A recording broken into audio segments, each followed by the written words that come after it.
ici au Togo, qui n'auront pas une justice équitable, ils ne seront pas jugés équitablement et ne pourront pas bénéficier de toutes les conditions normales pour un détenu parce que bon, déjà il y a des cas qui sont signalés et même quand nous prenons juste le centre de détention de la capitale, ça pose problème et donc ces pays-là qui sont quand même très frileux de la question des droits de l'homme ne peuvent pas accepter, arrêter et extrader des citoyens qui résident dans leur pays. Récemment, les organisations de la société civile ont dénoncé cette situation nous amène aujourd'hui à examiner de plus près les dimensions juridiques, diplomatiques et politiques des mandats d'arrêt internationaux. Alors, malgré le mandat d'arrêt international émis par les autorités togolaises contre les membres du mouvement du 6 juin, ces derniers sont toujours libres de leur mouvement, il faut le dire, et engagent à leur tour des actions contre les autorités togolaises. Est-ce que vous pouvez nous expliquer un petit peu comment fonctionne le mécanisme des mandats d'arrêt internationaux? Oui, bon, les mandats d'arrêt internationaux, ce n'est rien d'exceptionnel, hein, c'est juste un mandat national émis par un juge ou bien une juridiction qui est signalé quand même à l'Interpol. Interpol qui va se charger quand même de faire l'alerte qu'on appelle souvent Red Notice ou bien c'est le français Notice Rouge qui est souvent signalé dans les passeports de ces incriminés-là à l'intérieur. Et donc par après, c'est signalé pratiquement à tous les pays qui sont quand même qui font partie de la convention et donc par après ces pays-là peuvent décider ou non d'arrêter les incriminés. Donc c'est quelque chose qui est fait du national à l'Interpol, Interpol qui va se charger quand même de porter l'information de porter l'information à la connaissance des autres pays, les autres pays qui vont décider d'arrêter quand même l'individu ou bien de ne pas l'arrêter. Donc en matière de mandat d'arrêt internationaux, il n'y a pas véritablement de contrainte à ce qu'un pays qui peut-être à l'individu chez lui de l'arrêter et ça ne contraint à rien. C'est comme si bon, un Togolais qui réside peut-être au Ghana ici, si le Togo délivre un mandat d'arrêt international contre ce Togolais-là, rien n'oblige quand même l'État ghanéen à arrêter le Togolais. Et encore que faudrait-il que bon voilà après arrestation, bien quand on signale ce genre de choses, il faudrait qu'il y ait un mandat ou bien qu'il y ait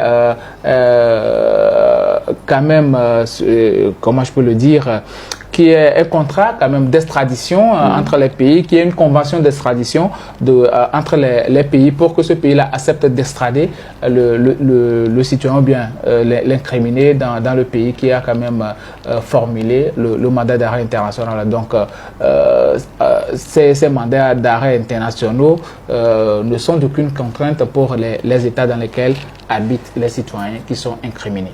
Alors, en droit international, il y a quelque chose aussi qu'il faut souligner. Il faudrait que le fait qu'on reproche quand même à ce citoyen-là qui est recherché par Interpol, il faudrait que ce fait aussi soit incriminé de l'autre côté. De l'autre côté, par les autres pays. Par les autres pays, c'est très important. Si les autres pays ne reconnaissent pas ces faits-là comme des faits pouvant aboutir à des sanctions pénales, alors on peut ne pas l'extrader. Donc c'est trois conditions concomitantes, c'est-à-dire il va falloir que l'État formule premièrement la demande qui est ensuite soumise à l'Interpol qui va se charger quand même de faire le Red Notice qui alerte quand même les autres États que voilà tel individu est en train d'être recherché par un tel État pour tel fait et maintenant c'est à l'État par rapport à la convention d'extradition qui le lie à l'autre État qui décide d'extrader l'individu ou de ne pas l'extrader. Donc c'est un peu cela qui est lié quand même à l'histoire du mandat d'arrêt international.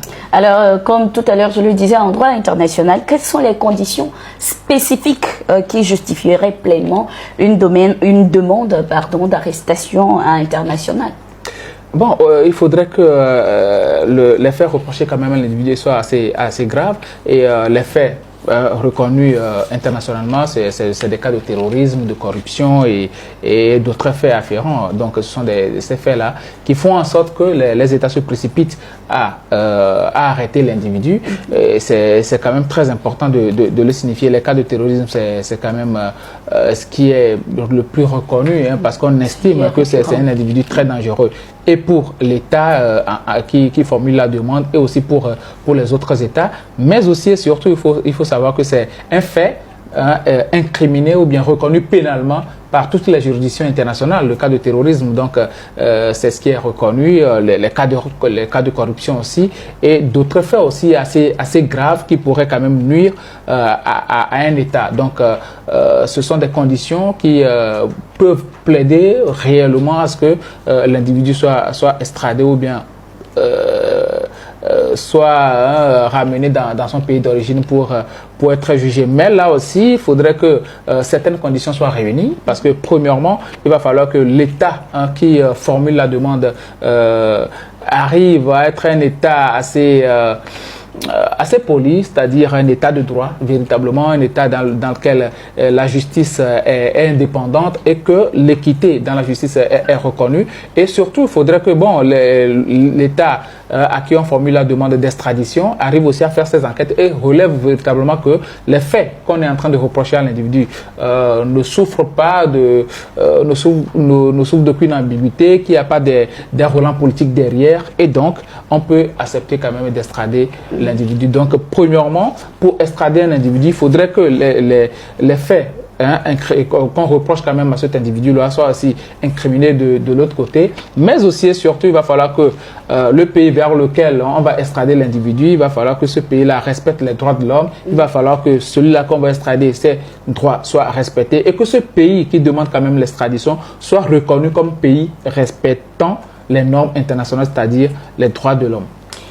Alors, avant les membres du M66, il faut dire que le Togo avait déjà émis des mandats d'arrêt internationaux contre d'autres compatriotes, comme par exemple l'ancien président de l'Assemblée nationale, Agbeome Kodjo, et plus récemment le journaliste Ferdinand Haïté.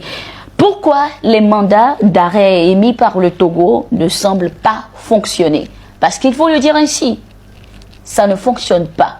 Pourquoi? Bon, je ne sais pas comment ça se fait véritablement au niveau de la justice togolaise, si véritablement c'est la justice togolaise qui formule ces mandats d'arrêt internationaux, ou bien c'est juste des personnalités ou bien des institutions qui se chargent de formuler les mandats d'arrêt internationaux vis-à-vis de ces Togolais-là. Mais tout compte fait, je viens de citer plusieurs choses qui doivent faire à ce que ces personnes-là soient arrêtées. Et donc peut-être que ces conditions-là ne sont pas réunies pour que les Togolais à l'extérieur là soient arrêtés, soit appréhendés par la justice. Quand vous parlez de conditions qui ne sont pas réunies, vous voulez dire? Oui, quand je parle des conditions qui ne sont pas réunies, peut-être que les faits qu'on leur reproche ne sont pas premièrement incriminés dans les autres pays dans lesquels ces individus-là résident, mais aussi et surtout, peut-être que ces États-là estiment que c'est fait, derrière ces accusations qu'on est en train de les accusations formulées à l'encontre de ces individus-là, il y a quand même des intentions politiques, et donc c'est par rapport à leurs convictions politiques ou bien par rapport à ce qu'ils dénoncent politiquement, à leurs opinions politiques, que ces individus-là sont poursuivis. Parce que une chose est de dire que non, quelqu'un est terroriste ou bien veut déstabiliser un État, mais une autre chose est de prouver réellement par des éléments matériels que cet individu a envie réellement de déstabiliser l'État, ou bien il faut arriver à prouver les faits que vous lui reprochez. Mais si ce sont des accusations vagues que vous formulez, alors l'État là va se retrouver dans une impossibilité d'extrader quand même des individus, parce que vous savez, ces pays-là, quand on parle des pays sous les tropiques, les Occidentaux ont souvent peur des conditions de détention et autres là. Et quand nous prenons juste le cas de la justice togolaise, où l'Union européenne elle-même a eu à investir assez de fonds pour la modernisation, quand on a demandé au Togo de raser pratiquement la prison civile de Lomé et de reconstruire une autre, et que tout ça n'est pas encore fait, vous imaginez un peu que bon, ça va être très incompréhensible pour que ces pays-là acceptent d'extrader un citoyen, quelqu'un qui vit chez eux, et surtout qu'on n'est pas sûr que les faits qu'on leur reproche soient avérés, soient vérifiés réellement, parce qu'il n'y a pas d'éléments matériels pour prouver que ces individus-là veulent réellement faire ce qu'on on pense qu'ils veulent faire. Donc, pour moi, je pense, et ça c'est mon analyse personnelle, moi je pense que c'est compte tenu d'un certain nombre de choses et surtout compte tenu des relents politiques, des opinions politiques de ces citoyens togolais-là qui sont à l'étranger, que ces pays occidentaux refusent de les extrader ou bien de les arrêter tout simplement parce que ils se disent, bon, peut-être que ici au Togo, ils n'auront pas une justice équitable, ils ne seront pas jugés équitablement et ne pourront pas bénéficier de toutes les conditions normales pour un détenu parce que bon, déjà il y a des cas qui sont signalés et même quand nous prenons juste le centre de détention de la capitale, ça pose problème et donc ces pays-là qui sont quand même très frileux de la question des droits de l'homme ne peuvent pas accepter, arrêter et extrader des citoyens qui résident dans leur pays. Les pays occidentaux douteraient-ils, selon vous, des accusations portées par le Togo contre ses compatriotes? Oui, vous savez, ce qui plaide aujourd'hui en faveur de ces Togolais-là qui sont incriminés par la justice togolaise et même de ces Togolais qui, à un moment donné, on leur reproche des cas de terrorisme sur le plan national, c'est que leurs interventions, c'est dans le cadre de la politique togolaise. Voilà. Et donc, quand vous reprochez, ou bien quand vous dites que bon, les gens sont des terroristes et autres, là, ça va être très difficile d'arriver à le prouver, d'autant plus que ce sont des gens qui sont à l'extérieur. Et donc, le Togo aura toutes les difficultés du monde pour prouver réellement que ce sont des terroristes, puisque bon, ce sont des gens qui, à un moment, ont juste demandé à ce que les populations manifestent librement. Maintenant, on va me dire que non, ils n'ont pas demandé ils n'ont pas formulé les demandes bon, quant à ce qui concerne la loi au Togo et tout. Mais il y a aussi d'autres choses. Ça fait plusieurs années que des partis politiques demandent à manifester et tout, mais ça a été toujours un refus catégorique. Donc on peut mettre ça sous le dos. Les manifestations sauvages, on peut mettre ça sous le dos du fait que bon, le gouvernement refuse systématiquement aux opposants d'organiser des manifestations pacifiques. Et donc, même sur le terrain, les cas de bastonnade et autres là qu'on a constatés, les cas d'énergie et autres, vous savez, ce sont des pays qui font des enquêtes. Eux-mêmes, ils essaient de faire des enquêtes, ils ont des ambassadeurs ici. Ce n'est pas pour rien que, au lendemain de ces manifestations-là, le gouvernement a demandé à rencontrer la diplomatie occidentale, pratiquement, eux tous, ils étaient là. Donc c'est pour expliquer un certain nombre de choses. Ça veut dire qu'ils sont là sur le terrain, ils observent tout ce qui se passe dans le pays. Et ils ont des envoyés spéciaux à chaque moment sur le terrain. Leurs journalistes, bon, les journalistes des médias internationaux et autres là, voient des choses et puis ce sont des gens qui sont très bien informés aussi. Et donc, il y a beaucoup de choses qui peuvent ne pas plaider en faveur du gouvernement togolais. Et donc, moi, je pense que ces pays-là pensent juste que non, l'État togolais demande l'extradition de ces citoyens-là, tout simplement parce que leurs opinions politiques divergent de celles du gouvernement. Ces mandats d'arrêt sont-ils perçus aujourd'hui par ces pays occidentaux comme une tentative de réprimer la liberté d'expression des Togolais? Sinon, pourquoi, selon vous, autoriser des déstabilisateurs d'un pays en griffe, aux États-Unis spécialement, à l'ONU? Bon, chacun essaie quand même de tirer son épingle du jeu, comme je venais de le dire. Le gouvernement voulait faire voir toute sa puissance sur le plan international, faisant extrader quand même ces citoyens-là. Mais moi, je me dis, on n'a pas besoin d'en arriver là, parce que quand vous voyez pratiquement tous les contours, et surtout, vous savez que c'est dans un contexte politique que cette demande bien, ces mandats d'arrêt ont été formulés. Et donc, ça va être très compliqué que ces pays-là acceptent quand même de laisser ou bien d'arrêter quand même les citoyens togolais sur leur territoire. Donc, moi, je me dis, on n'a pas besoin d'en arriver là maintenant. Par quel moyen le Togo va-t-il procéder pour pouvoir avoir gain de cause? Ça ne concerne que les autorités togolaises. C'est à eux de savoir réellement comment procéder. Mais tout ce que je sais, c'est que ça va être très compliqué pour l'État togolais d'avoir quand même gain de cause dans cette histoire parce que c'est après des manifestations politiques et autres. Et surtout, à chaque sortie de ces personnes-là, ils parlent de la politique togolaise, de la mauvaise gestion du Togo et ils s'attardent beaucoup plus à la gouvernance et tout. Et donc, ces pays-là, eux, vont se dire que non, c'est tout à fait normal et donc on ne peut pas arrêter des citoyens juste à cause de leur opinion politique. Vous voyez aujourd'hui en France, les gens, même en manifestant, demandent la démission d'Emmanuel Macron. Et donc Emmanuel Macron n'a jamais demandé à ce qu'on les arrête, ou bien la justice française n'a pas formulé quand même des demandes d'arrestation de ces individus-là qui demandent la démission d'Emmanuel Macron. Et donc au Togo, si la diaspora togolaise demande à ce que M. Faure Gnassingbé démissionne ou bien demande à ce que les Togolais manifestent pacifiquement par rapport à la gestion qui est faite ou bien par rapport à la vie chère, ben, ces pays-là vont se dire que non, vous êtes en train de marcher sur la tête en voulant formuler quand même une demande d'extradition ou bien un mandat d'arrêt international contre des individus qui, à un moment donné, sont épuisés quand même de la gestion qui est faite du pays. Donc, essayez quand même de résoudre vos problèmes. Je pense que nous devons aller beaucoup plus dans ce sens-là de résolution de la crise, d'apaisement, que d'essayer quand même d'estrader les Togolais. Parce que moi, arrêter les concitoyens, des gens qui veulent le bien du pays et tout, moi, on peut tout dire. On peut tout dire, mais chacun a sa manière de faire les choses. Tout le monde ne peut pas être poli quand il est vexé. Certains versent dans les insultes, dans les injures pratiquement parce qu'ils sont vexés. Mais d'autres personnes arrivent à dire les choses de manière beaucoup plus courtoise. Vous voyez un peu, donc voir juste ce que ces gens-là reprochent à nos gouvernants, et je pense que essayer de résoudre le problème nous fera beaucoup plus grandir. Sinon, actuellement, si ces gens-là aujourd'hui, on les voit un peu partout, à New York et tout ça, en train de demander à ce que justice soit faite aux gens qui sont torturés, en train de plaider la cause des Togolais. Dans les normes, c'est le rôle des politiques. Mais si on arrive là, jusqu'à ce que des gens qui étaient des bérétiseurs sur les réseaux sociaux se retrouvent dans cette posture de politiciens, c'est parce que la classe politique et les partis politiques du pouvoir et ceux de l'opposition ont lamentablement échoué, et c'est quand même déplorable. Maître Benoît Afang-Bédi, dans ce même contexte et dans une tribune, je suppose que vous avez également lu cela, a souligné la nécessité pour le Togo de recourir à la coopération judiciaire internationale afin de poursuivre les auteurs de troubles. Pour lui, aujourd'hui, les mandats d'arrêt internationaux avec le concours d'Interpol seront exécutés. Alors, selon vos analyses dans le début, est-ce que cela veut dire que le Togo ne coopère pas encore avec Interpol?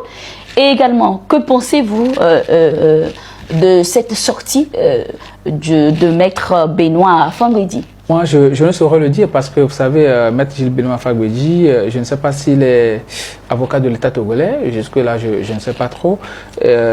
Tout compte fait, il communique beaucoup depuis cette crise-là, et peut-être que, il en sait beaucoup plus. Mais j'aimerais un peu qu'on inverse le rôle. Imaginez que, lors des manifestations du CST, pendant qu'il était encore dans l'opposition, on fasse la même chose contre le CST, tout simplement parce que vous avez eu à organiser une manifestation. Une manifestation entre-temps aussi, à un moment donné, il y a eu des violences de part et d'autre. Donc, si jamais on lance Interpol à leur trousse, ou bien on formule quand même des mandats nationaux contre eux, des mandats d'arrêt contre eux, est-ce qu'ils seraient contents? Donc, moi, je ne veux pas juste qu'on aille sur le terrain de l'affrontement. Ce n'est pas bien pour le Togo, ce n'est pas bien pour l'image du pays, parce que quoi qu'on dise, les Togolais de la diaspora, ils font quand même beaucoup pour ce pays-là. Et beaucoup de Togolais aujourd'hui, même cette année, beaucoup de jeunes Togolais vont à l'école grâce à cette diaspora. Et donc, on ne peut pas quand même jeter ceux-là par-dessus, bien clouer quand même au pilori, ceux-là qui veulent juste que le pays se porte bien. C'est vrai, il peut y avoir certains écarts dans toute lutte, dans toute chose. Il y a tout n'est pas droit, tout n'est pas dans les normes. Et donc, à un moment donné, moi, je veux juste pas qu'on aille sur ce terrain. Mais s'ils pensent qu'une coopération judiciaire peut aider le Togo à polir son image, ou bien peut-être, moi, je ne sais pas. Moi, je me dis juste que c'est un désir de vengeance pour dire que non, nous voulons réellement prouver l'État togolais. Nous voulons juste prouver que nous sommes forts plus que ces individus, et donc nous allons tout faire pour pouvoir les faire arrêter. Donc, si alors, jamais selon vos analyses dès le début, vous aviez parlé d'une coopération avec Interpol pour l'exécution efficace de ces mandats d'arrêt. Oui, ce n'est pas l'État qui formule quand même la demande de mandat international, c'est la justice qui, après avoir constaté un certain nombre de faits, lance quand même un mandat d'arrêt international contre l'individu, un mandat d'arrêt international qui est porté à la connaissance de l'Interpol, qui essaie quand même de faire la notice rouge. Notice rouge, après, on alerte quand même les autres États par rapport à la recherche de l'individu incriminé. Donc, c'est comme ça que ça fonctionne. Si l'État togolais ne l'a pas fait, bon, encore je doute que un État aussi sérieux comme le Togo ne puisse pas le faire. Donc moi je pense que l'État togolais l'a fait. Peut-être que puisque la formulation de mandat d'arrêt international n'est pas une obligation pour un pays d'arrêter l'individu. Et donc peut-être ces pays, après avoir enquêté autour de cette affaire-là, se disent que non, ce n'est pas du tout normal qu'on appréhende un individu. Comme les conditions ne sont pas vraiment réunies pour pouvoir les arrêter. Si les conditions étaient réunies, on allait arrêter ces individus-là et peut-être les extrader au Togo. Des images à l'ONU montrent une délégation officielle togolaise huée par les compatriotes de la diaspora. Je suppose que vous avez également vu ces images. Que vous inspirent ces images? Ici au Togo, ils n'auront pas une justice équitable, ils ne seront pas jugés équitablement et ne pourront pas bénéficier de toutes les conditions normales pour un détenu parce que bon, déjà il y a des cas qui sont signalés et même quand nous prenons juste le centre de détention de la capitale, ça pose problème et donc ces pays-là qui sont quand même très frileux de la question des droits de l'homme ne peuvent pas accepter, arrêter et extrader des citoyens qui résident dans leur pays. Récemment, les organisations de la société civile ont dénoncé de nombreux cas de torture et traitements inhumains au Togo. Pensez-vous que le Togo remplit les conditions requises en matière de respect des droits de l'homme pour demander l'extradition des membres du M66, selon vous? Bon, je venais d'en parler parce qu'il faudrait que, premièrement, quand on parle d'extradition, c'est une question de justice. Et il faudrait que la justice soit assez indépendante. Est-ce qu'aujourd'hui, on peut dire que la justice togolaise est totalement indépendante? Je ne saurais le dire. Ça, c'est aux Togolais de répondre véritablement à cette question. Et quand on prend le cas de la prison civile de Lomé, quand on parle des conditions de détention et surtout de l'organisation d'un certain nombre de procès, vous connaissez l'opinion des Togolais, surtout des Occidentaux par rapport notamment à la prison civile de Lomé. On a eu notamment à voir dans le cadre des députés de l'Union européenne parler du cas de détention d'Aziz Gouma, Abdelaziz et tout ça. Donc ça pose un réel problème d'indépendance et de la justice togolaise, mais aussi et surtout des conditions dans lesquelles sont détenus quand même les prévenus togolais. Donc à un moment donné, je ne peux pas dire que le Togo n'a pas ou bien ne remplit pas toutes les conditions requises pour demander l'extradition ou bien pour que ces mandats d'arrêt se fassent exécuter. Tous les pays peuvent demander quand même l'extradition ou bien peuvent formuler un mandat d'arrêt international contre un citoyen entre griffes qui est incriminé d'un certain nombre de choses. Si l'État en question, l'État résidentiel de l'individu estime réellement que bon, ce qu'on est en train de lui reprocher c'est avéré et que bon, il doit répondre de ces accusations, eh ben, c'est tout à fait normal que bon, l'État aussi l'appréhende. Et parfois même il y a dans certains cas où on estime que le pays qui formule l'extradition n'est pas en mesure de juger de manière équitable respectant les droits de l'homme, l'individu en question. Et donc ce pays-là, qui est quand même le pays résidentiel de l'individu, se charge d'organiser un procès pour que cette personne-là soit jugée dans de meilleures conditions et dans le cas contraire et dans un cas où il serait détenu, qu'il soit détenu dans de très bonnes conditions. Donc si le Togo estime que bon, ces individus-là sont assez dangereux, que bon, il leur reprocher un certain nombre de choses, bah, le Togo peut formuler donc un mandat d'arrêt international. Encore, faudrait-il que le Togo arrive à prouver par des éléments matériels. Donc vous voulez dire jusqu'à présent le Togo n'arrive pas à réellement prouver? Ben, c'est pas moi qui le dis, parce que si le Togo est arrivé à prouver réellement les faits reprochés à ces citoyens-là, je pense que ces pays se retrouveraient dans l'obligation de les arrêter. Parce que imaginez qu'on vous dise que non, il y a des terroristes chez vous, parce que si je m'en tiens au propos du ministre de l'administration territoriale, Théo Dabalo, qui avait dit notamment que ces gens-là sont des terroristes. Et donc, imaginez que, bon, vous êtes en France et puis on vous dit que, bon, vous hébergez des terroristes chez vous. Alors que la France lutte depuis belle lurette contre le terrorisme. La France, après les éléments de preuve, allait quand même sursauter sur cet individu-là pour l'arrêter. Si ce n'est pas fait jusqu'au jour d'aujourd'hui, ça veut dire que les preuves concordantes n'ont pas été apportées et donc ces individus-là ne sont pas inquiétés du tout par la justice française. Les membres du mouvement du 6 juin aujourd'hui se trouvent actuellement, il faut le dire, aux États-Unis, précisément à l'Assemblée générale de l'Organisation des Nations Unies, l'ONU. Peut-on conclure que les États-Unis n'appliquent ou n'exécutent pas les mandats émis par le Togo? Comment expliquez-vous cela en tant qu'analyste? Oh non, vous savez,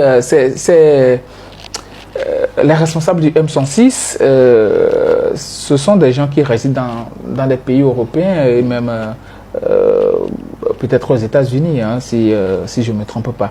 Donc aujourd'hui, comme je le disais, peut-être que ces faits-là ne sont pas reconnus par les autres États et que, bon, ces pays-là estiment que ce ne sont pas des individus dangereux, comme le dit l'État togolais, et donc il n'y a pas de problème à ce que, bon, on les inquiète.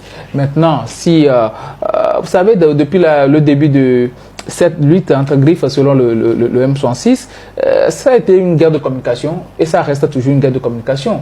Et de la part du gouvernement togolais et de la part du M106. Et donc chacun essaie de tirer quand même le drap de son côté, chacun essaie de se voir le mieux possible que par l'autre. Et donc c'est une guerre de communication aujourd'hui. Si ces gens-là se retrouvent au niveau des Nations Unies, à Washington ou bien à New York, c'est premièrement pour essayer de prouver que votre mandat d'arrêt international ne fonctionne nulle part. Vous aurez pu constater même dans des vidéos sur les plateformes et même sur les réseaux sociaux que bon, à chaque moment que ces personnes-là franchissaient une barrière de l'aéroport, ils le disent que non, voilà, je viens encore de franchir un aéroport, je viens encore de traverser un aéroport, une frontière, et donc votre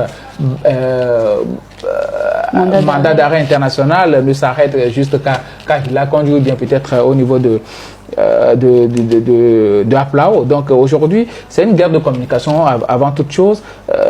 Tout compte fait, moi je me dis, bon, ce sont des Togolais et ils peuvent parler du Togo où et quand ils le désirent. Et un Togolais qui désire que bon, le Togo aille bien, ce n'est pas du tout mauvais. On peut ne pas épouser leur idéologie, mais tout compte fait, ce sont des gens qui veulent aussi que le Togo émerge, que le Togo se développe et que les Togolais arrivent à bien vivre. Et certains Togolais se retrouvent en eux. Donc, à un moment donné, il faut leur prêter oreille attentive. Moi, ça me fait un peu de la peine que le Togo se retrouve dans les tribunes de l'ONU comme ça, même si on ne les voit pas dans la salle, mais quand même c'est une sorte de communication et peut-être qu'ils vont rencontrer certaines personnalités de l'ONU. Vous savez que l'ONU a... Ils ont quand même affirmé avoir rencontré certains partenaires. Oui, donc quoi qu'il en soit, vous savez, les Nations Unies, c'est une organisation quand même assez ouverte aux populations, et surtout quand il s'agit des questions des droits de l'homme.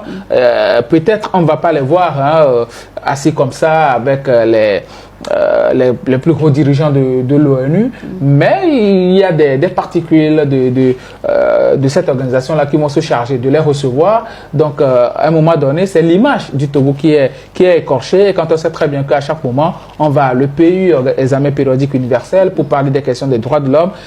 Ces questions-là vont encore revenir, en plus du cas de Prince Fadel, d'Aziz Gomé et tout.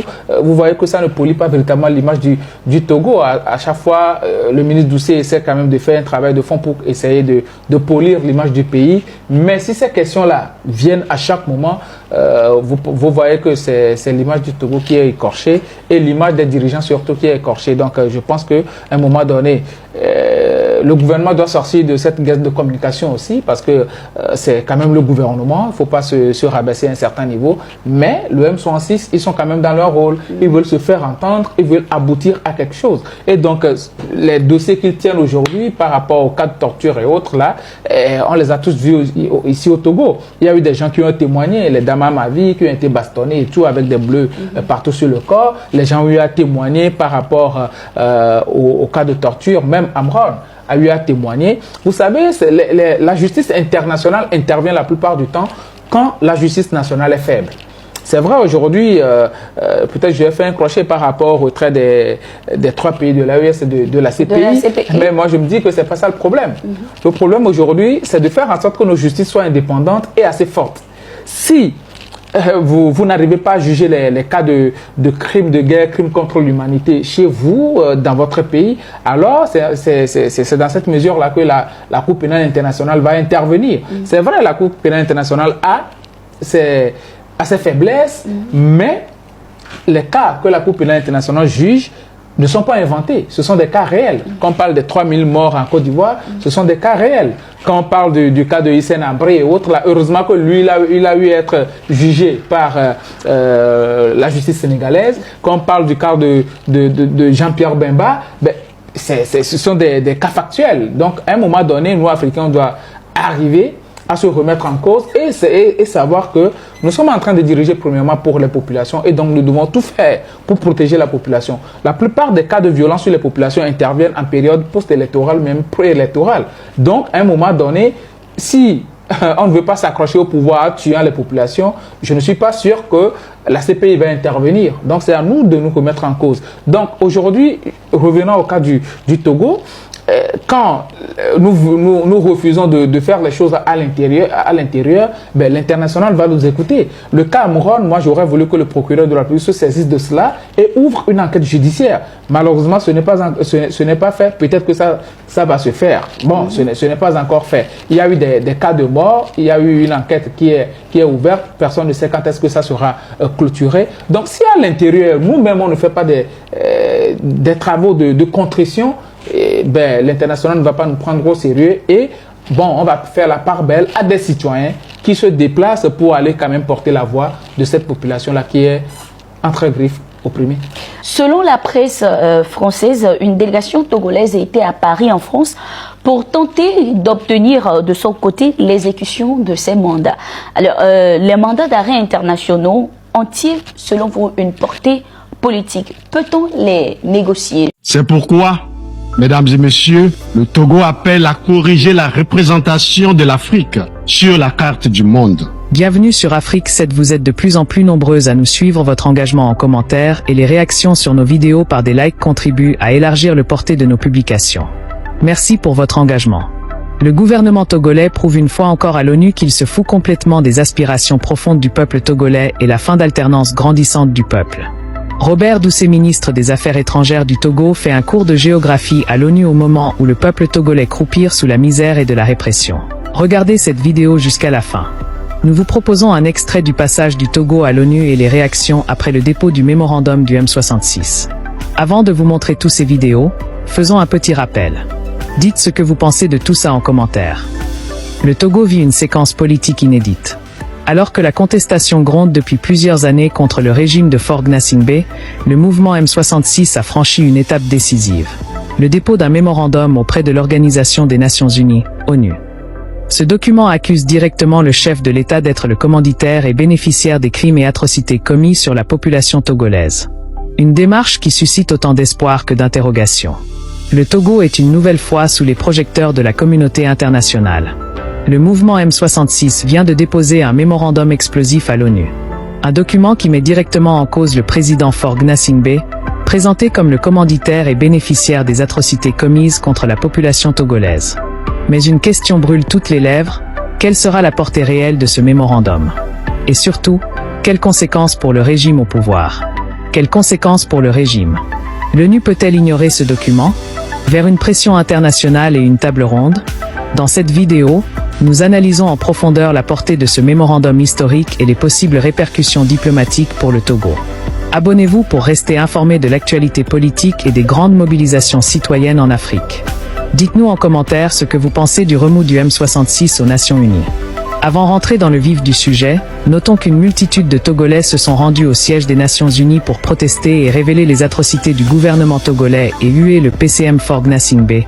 Malheureusement, Faure n'a pas pu faire le déplacement à la dernière minute. Vous connaissez tous Mercator. Et sur cette carte, vous voyez vous-même, qu'on utilise tous, il y a un problème. Si vous ne voyez pas le problème, je vais vous aider à comprendre ce problème en tant qu'Africain. À la vérité, la projection Mercator réduit le continent africain d'environ moitié, tout en grossissant l'Europe et l'Amérique du Nord. L'Afrique s'étend sur plus de 30 millions de kilomètres carrés, soit 3 fois la superficie des États-Unis. La taille de l'Afrique ici est minimisée intentionnellement. Elle est minuscule, de la même taille que le Groenland ou la Russie, et pourtant c'est faux. L'Afrique seule peut contenir les États-Unis, la Russie, l'Inde, la France, la Grande-Bretagne et la Chine. C'est pourquoi, mesdames et messieurs, le Togo appelle à corriger la représentation de l'Afrique sur la carte du monde, avec la campagne que nous demandons aux Nations Unies de soutenir. Le nom de cette campagne est correct de map. Parlons du mémorandum du M66.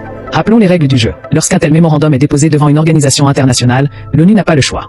Elle est obligée de l'enregistrer et de demander des explications au gouvernement incriminé. En clair, Faure Gnassingbé devra répondre aux accusations formulées par ses propres citoyens, par la société civile et désormais relayées devant les instances mondiales. La portée de ce dépôt est énorme. Les Nations Unies, garantes de la paix et de la protection des peuples, doivent au minimum examiner la plainte. Mais au-delà, tout dépendra de la stratégie du M66, le lobbying, la pression populaire et l'accompagnement diplomatique. Car une fois le document sur la table, les États et organismes internationaux vont s'en saisir. Cela peut ouvrir la voie à des pressions politiques, voire à une table ronde sous l'égide de l'ONU. Le but, forcer des négociations et mettre en place une commission chargée de piloter un dialogue de sortie de crise. Alors, quelles conséquences pour le Togo? Ce mémorandum pourrait être le début d'un processus de vérité et de négociation. Mais tout dépendra de deux choses, la mobilisation du peuple togolais et la capacité du M66 à transformer ce document en véritable levier diplomatique. Une chose est sûre, le compte à rebours est lancé. Depuis plus de 2 décennies, le régime de Faure Gnassingbé est régulièrement accusé de violation des droits humains, répression sanglante des manifestations, arrestations arbitraires, disparitions, intimidations contre la société civile et l'opposition. Les grandes mobilisations de 2017 et 2018, sévèrement réprimées, ont marqué un tournant. À cela s'ajoute le climat de méfiance lié aux réformes électorales et constitutionnelles, souvent perçues comme taillées sur mesure pour maintenir le pouvoir en place. Face à l'épuisement des recours internes et à l'absence de dialogue politique sincère, des mouvements citoyens, dont le M66, ont choisi la voie internationale. Le mémorandum présenté à l'ONU s'inscrit dans cette stratégie. Porter la voix du peuple togolais au-delà des frontières et interpeller directement la communauté internationale. La procédure onusienne est claire. Lorsqu'une organisation ou un groupe citoyen dépose un document de ce type, l'ONU doit l'enregistrer et interpeller l'État concerné. En pratique, cela signifie que le gouvernement togolais sera sommé de répondre aux accusations. L'ONU, dont la mission première est de préserver la paix et protéger les peuples, ne peut fermer les yeux. Elle est contrainte, au minimum, d'examiner les faits présentés et d'ouvrir un cadre de discussion. Ce dépôt de mémorandum est un signal fort, la société civile togolaise refuse de rester silencieuse face aux dérives autoritaires. Mais c'est aussi un test pour la diplomatie du régime, qui devra répondre devant l'ONU. Le gouvernement choisira-t-il la confrontation, en rejetant le document en bloc, ou au contraire, acceptera-t-il d'entrer dans une logique de dialogue? Le mémorandum du M66 à l'ONU est bien plus qu'un simple document. C'est une interpellation symbolique et politique qui place Faure Gnassingbé face à la scène internationale. S'il est encore trop tôt pour mesurer les conséquences concrètes, une chose est certaine. Cette initiative marque une nouvelle étape dans la longue lutte du peuple togolais pour la démocratie et la justice. L'avenir dépendra désormais de la combinaison entre pression populaire et démarche diplomatique. Le Togo est peut-être à l'aube d'un tournant historique. Revenons sur le contexte historique. Un contexte politique tendu et marqué par la répression. Depuis 2005, date à laquelle Faure Gnassingbé a succédé à son père, le Togo vit au rythme de tensions politiques récurrentes. Les contestations populaires, souvent massives, ont systématiquement été réprimées dans le sang. Les manifestations de 2017 à 2018 en sont un exemple frappant. Des milliers de Togolais avaient envahi les rues pour exiger une alternance politique, mais la répression a laissé derrière elle de nombreux morts, blessés et prisonniers politiques. À cela s'ajoutent des accusations persistantes de fraudes électorales, de révisions constitutionnelles controversées et de verrouillage institutionnel destiné à prolonger le règne de la dynastie Gnassingbé. La société civile et l'opposition dénoncent également des violations constantes des droits humains, arrestations arbitraires, intimidations, disparitions forcées et atteintes à la liberté d'expression. C'est dans ce contexte d'épuisement démocratique que le M66, aux côtés d'autres mouvements comme le MLN, Mouvement pour la Libération Nationale, a choisi de porter le combat sur la scène internationale. Un contexte politique tendu et marqué par la répression. Depuis 2005, date à laquelle Faure Gnassingbé a succédé à son père, le Togo vit au rythme de tensions politiques récurrentes. Les contestations populaires, souvent massives, ont systématiquement été réprimées dans le sang. Les manifestations de 2017 à 2018 en sont un exemple frappant. Des milliers de Togolais avaient envahi les rues pour exiger une alternance politique, mais la répression a laissé derrière elle de nombreux morts, blessés et prisonniers politiques. À cela s'ajoutent des accusations persistantes de fraudes électorales, de révisions constitutionnelles controversées et de verrouillage institutionnel destiné à prolonger le règne de la dynastie Gnassingbé. La société civile et l'opposition dénoncent également des violations constantes des droits humains, arrestations arbitraires, intimidations, disparitions forcées et atteintes à la liberté d'expression. C'est dans ce contexte d'épuisement démocratique que le M66, aux côtés d'autres mouvements comme le MLN, Mouvement pour la Libération Nationale, a choisi de porter le combat sur la scène internationale. Contrairement à ce que certains pourraient penser, l'ONU n'a pas la possibilité d'ignorer un tel dépôt. Lorsqu'un mémorandum est transmis, il doit être enregistré. Par la suite, l'organisation est tenue de solliciter une réaction officielle du gouvernement incriminé. Autrement dit, Faure Gnassingbé et son régime devront, tôt ou tard, répondre aux accusations formulées par leurs propres citoyens. C'est une étape importante, car elle place le Togo sous le regard attentif de la communauté internationale. Même si l'ONU ne dispose pas de pouvoirs coercitifs immédiats, l'effet d'un tel dépôt est loin d'être négligeable, il ouvre la voie à une série de pressions diplomatiques, politiques et médiatiques qui peuvent, à terme, contraindre le pouvoir en place à s'asseoir à la table des négociations. L'histoire récente montre que des initiatives similaires ont eu un impact considérable dans d'autres pays africains. Au Soudan, la mobilisation internationale, alimentée par les plaintes citoyennes, a joué un rôle crucial dans la transition post-Bachir. En Gambie, les pressions internationales après des années de violations massives des droits humains ont conduit Yahya Jammeh à l'exil. En Côte d'Ivoire, les dépôts de rapports et mémorandums auprès des instances internationales ont contribué à accélérer l'implication de l'ONU dans la crise post-électorale de 2010 à 2011. Le cas togolais pourrait suivre une dynamique similaire, si la société civile et la diaspora parviennent à transformer ce mémorandum en levier diplomatique puissant. Quelles conséquences pour le régime de Faure Gnassingbé? Plusieurs scénarios sont possibles. Un rejet ferme du mémorandum. Le gouvernement pourrait balayer les accusations d'un revers de main et mobiliser ses alliés traditionnels pour étouffer l'affaire. Mais ce rejet ne ferait qu'accentuer l'isolement du régime sur le plan diplomatique. L'ouverture d'une enquête onusienne, l'ONU pourrait décider de constituer une commission d'enquête indépendante pour examiner les allégations. Cela mettrait le régime sous pression et fragiliserait son image internationale. La convocation d'une table ronde, encouragée par les États membres, l'ONU pourrait favoriser un dialogue politique entre le pouvoir et la société civile, afin de trouver une sortie de crise. La pression accrue des partenaires internationaux, Union africaine, CEDEAO, Union européenne et puissances occidentales pourraient être poussées à réévaluer leurs relations avec Lomé, surtout si les violations dénoncées sont confirmées. Un mémorandum, aussi fort soit-il, ne suffit pas à lui seul. Tout dépendra de deux leviers essentiels. Le lobbying diplomatique du M66 et du MLN. Convaincre des États membres influents de soutenir la démarche est crucial. Sans relais politique puissant, le document risque de rester symbolique. La mobilisation citoyenne et diasporique, la pression populaire à l'intérieur du pays et dans la diaspora internationale sera déterminante pour maintenir le sujet à l'agenda des Nations Unies et des partenaires étrangers. Face à cette situation, le régime de Faure Gnassingbé se trouve dans une posture délicate. Refuser de répondre à l'ONU pourrait être interprété comme un aveu de faiblesse, tandis qu'accepter une discussion reviendrait à reconnaître implicitement la légitimité du mémorandum. Ce dilemme place le pouvoir togolais dans une position défensive et oblige sa diplomatie à redoubler d'efforts pour convaincre que le pays reste un partenaire stable et fiable. Le dépôt du mémorandum du M66 à l'ONU est un acte hautement symbolique et politiquement stratégique.